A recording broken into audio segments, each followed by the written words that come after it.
Welcome back to another episode, guys. Today we're inside of the Orlando store. I'm still here with Josh. We're gonna talk about sand and bare bottom, everything you need to know. Too many questions been coming in about that, and I figure what better way to start that in the front of the 1500, right? Yeah, that's a really good topic. Yeah, we're on a road shooting videos, right? It's number 2 for the day, but you guys don't see that, guys. We work hard for you. So let's do this.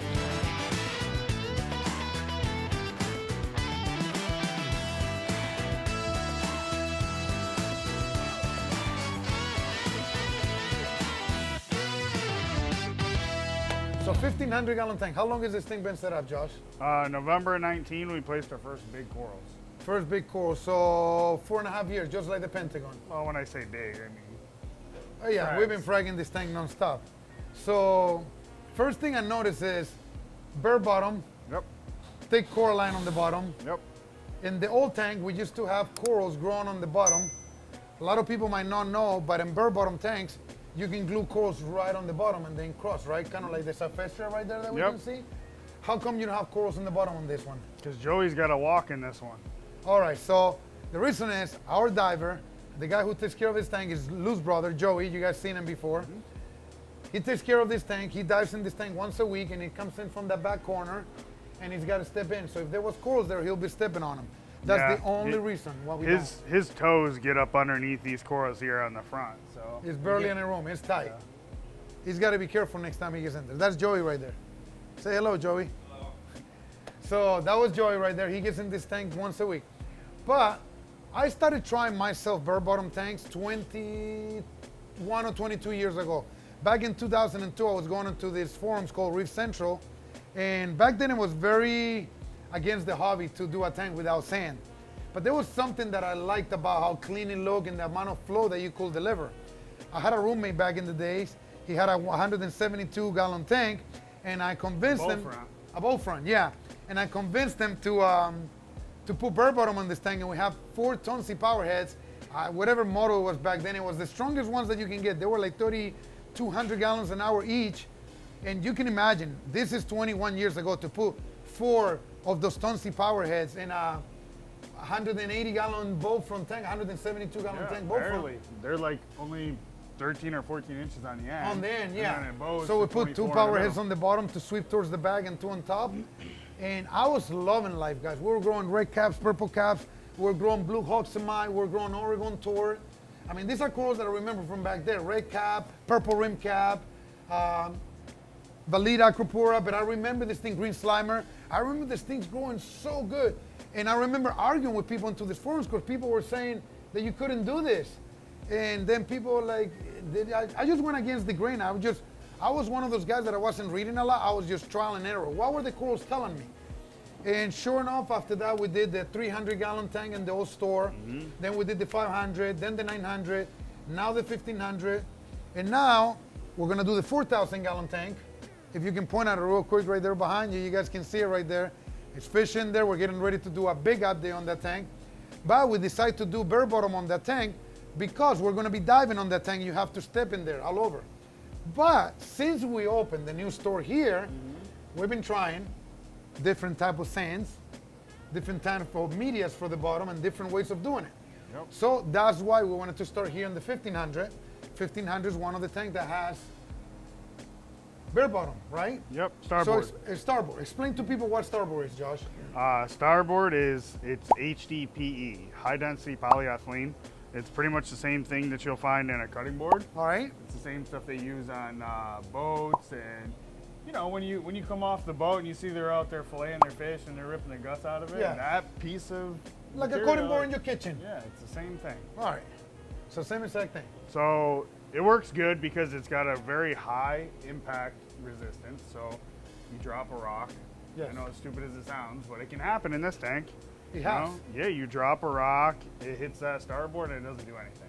It's extra protection. Yeah, we walk around on it and it's protecting the glass. You know, the only thing that I'm not entirely happy about having starboard is when you glue a coral to the bottom, there's really not much getting it off unless it's like a Monty or something that grows really thick and you can break it. Yeah, by putting pressure. Yeah. But it's still very difficult. So we don't recommend growing a lot of corals on a bare bottom. We learned that from the old store. We still got some favias back there and echinitas Yeah. attached to the starboard because it's almost impossible to cut. It's very hard. And when you cut it, you can cut into bigger chunks because you damage the coral by putting so much pressure to the right salt, using the right salt to cut the material. Yeah, and if you try to scrape underneath it, it just kind of trashes the skeleton. So pros and cons of using a bare bottom to Josh. We should start with the pros because it heavily outweighs the cons. Okay, what are the pros? You can put a ton more flow.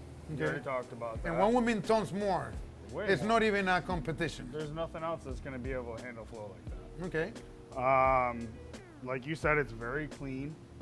When you see a snail laying on the bottom of the tank, it stands out. That's how clean the bottom of the tank is. Very easy to get nutrients out also. Yep. So when you deliver the flow like that, you're going to always see that there's more particulate that makes it up into the water column. So that makes it better for your filtration. Okay. So protein skimmer is able to pull it, get stuck in the filter. Yeah, it goes through your filter sock. If you use a filter roller, I mean, I can see that being a pro and a con at the same time. Okay. Another pro is the coralline, to me, looks more natural on the bottom. Yes. I mean, I know people say sand looks more natural, but I don't really think so. In a reef, you don't see the bottom. Think No, you about don't. if you go out into the wild and you find a real reef, it's rocks and it's corals. Yeah. It's not really sand. Yeah, You get and- to that lower and reef slope where you find a cinerina or a trachea or An a average canto. reef is going to be 50, 60 feet under, so it's like, no, you're seeing the sand. Yeah, it's corals and it's rocks. You're right. So to me, this is more natural, honestly. Okay.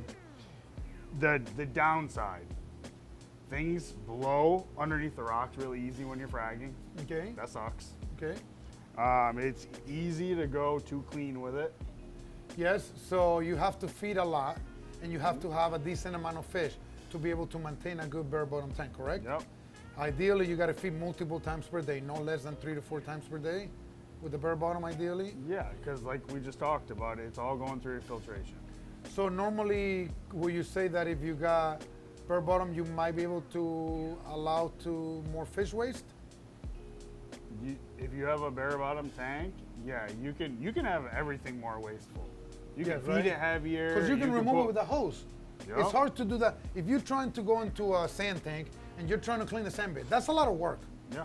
It's not as easy. And you can't clean the sand that is under the rocks. Here you can blow the sand under the rocks to come out. You can blow it so it's come out where you can actually physically remove it. So it's easier to go in there and remove and it's easy to overfeed. But in a sand tank, it's hard to get the sand clean. It's not something simple to do. Well, it takes more constant work. In a bare bottom tank, you're gonna find, and I can show you here, in this very front left-hand corner, it's where everything piles up. But it takes a while.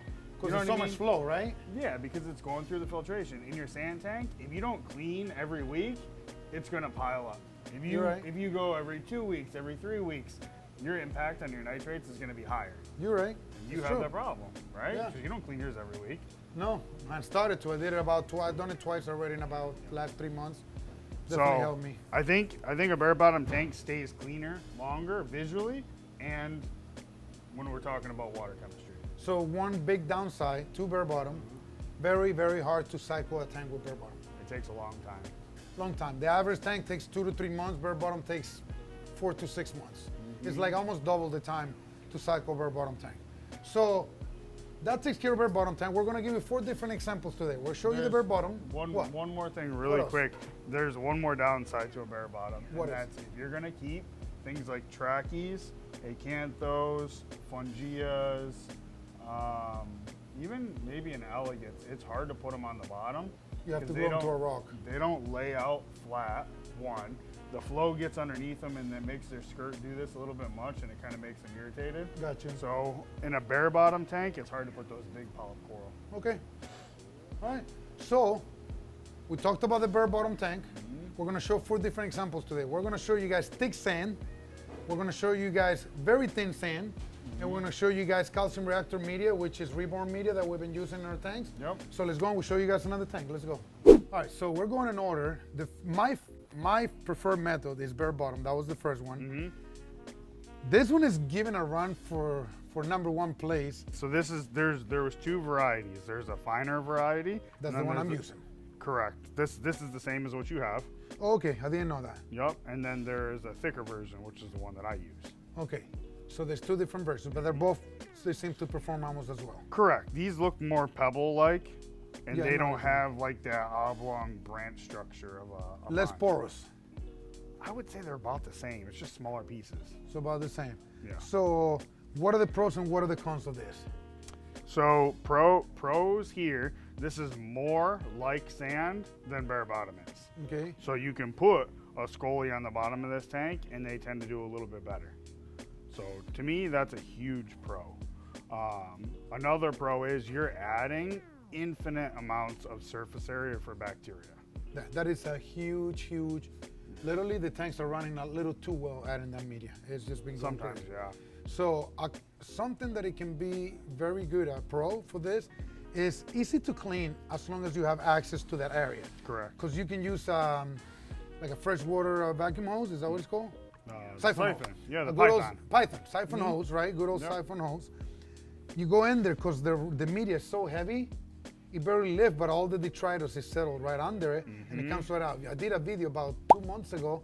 There's a little short on Instagram that is going YouTube. crazy. It's got like 500,000 views for us. We're literally like, we're going in there just sucking the dirt, and you can see the thing just coming out super crazy. Yeah, it's gross.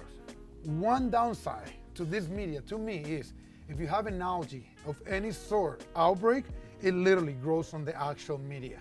Yeah, it's rock at that point. Yeah, it's rock at that point. And I noticed that is you're like, if God forbid you get any type of algae, hairy algae, if you get bryopsis, if you get any type of hair algae, it can be a pain. I dealt with it in one of my videos. I dealt with it as soon as my nitrates and my phosphates went out when I was having trouble.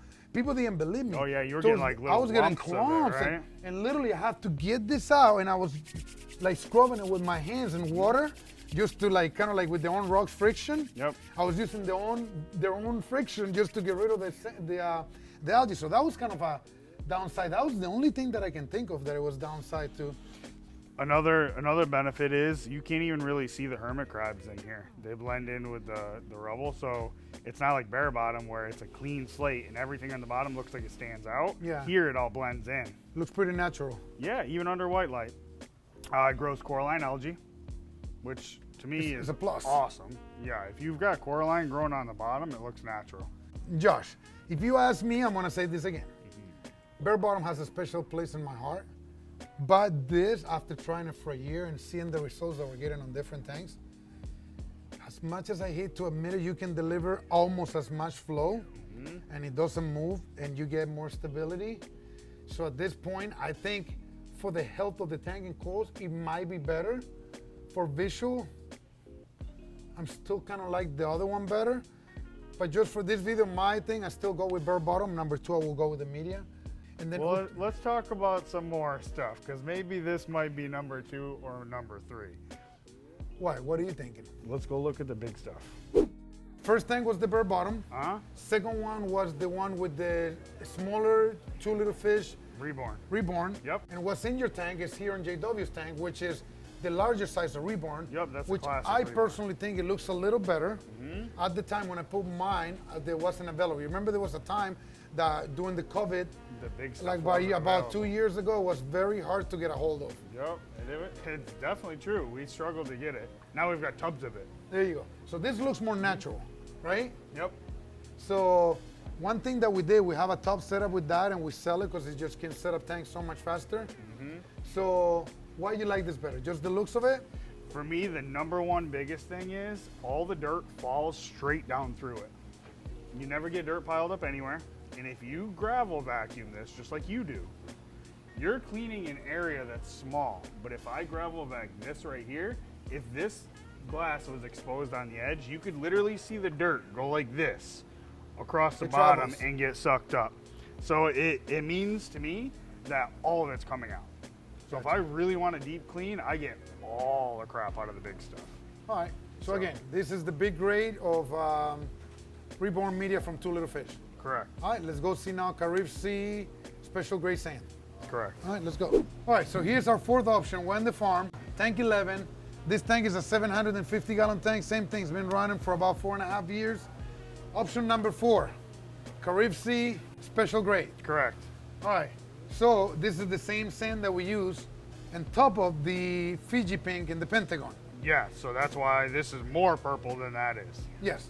So this is technically almost in between ReBorn and regular sand, will you say? Yeah, it's more comparable to the old school crushed coral look, right? Gotcha. Remember when everybody used to use crushed coral? Yes. Kind of like that. So this is basically the thickest sand, type of sand you can, do you clean the sand? Very infrequently. Okay, and when you clean it, does the coralline dies, goes away? It just kind of gets rolled underneath, so it'll turn a lighter colored surface So you will upward. see a lot less of it. Yeah, but it spreads. I mean, so all it's got to do is lay in that same position for a little while and the coralline will grow on it again. Any pros of using this versus the other methods that we talked about? I feel like it's probably richer in dirt, so if you kind of want the tank a little bit grimier than the ReBorn, this is probably the route. You can put all your big polyp corals on here and they'll love it, just like regular sand. Gotcha. You can't deliver the flow like you can in the ReBorn. But you can deliver better flow on this than with regular fine sand, which is fine sand Way will better. be fine sand will be for us a Fiji Pink or the extremely fine, which is almost unusable The Bahama Oolite. yeah, that stuff is impossible to use. It's almost like just for looks, right? It's almost like, you know where you put that? You get jawfish and you do deep sand bed with like no power head. All right. So all right, let's go check out the last one, which the last tank is tank 12. Uh-huh. And it's gonna be the Fiji Pink. Fiji Pink. Let's Yep. go check it out. Here we are. Tank number 12 is still on the farm. Another 750-gallon tank. This has got Fiji Pink. Yep. It's one of my favorite sands when it's clean. But when it's not, It's starting to get, look, it's very clean all over, where it gets a lot of flow, but here on the end, because it's a peninsula tank, it's not getting a lot of flow. So this sand, it requires a lot of maintenance.